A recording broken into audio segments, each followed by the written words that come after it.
शिवसेना खाल्ली, राष्ट्रवादी खाल्ली तरीही बकासुराचं पोट भरत नाही असं म्हणत अनंत गीतेंनी भाजपवर जोरदार टीका केली। बकासुराचा वध करण्यासाठी मतदार रूपी भीमाची गरज असल्याचंही अनंत गीते म्हणाले।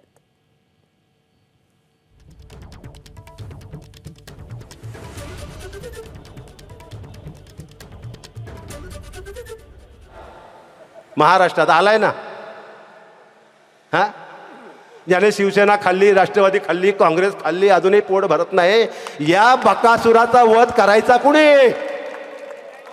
हा हा मग या बकासुराला मारायला भीम पाहिजे ना। मग आहेत ना तुम्ही तयार? मग 7 तारखेला माझा विश्वास आहे, माझ्या या रायगडचा मतदार भीमाच्या रूपात या बकासुराचा वध केल्याशिवाय राहणार नाही। एबीपी माझा, उघडा डोळे बघा नीट।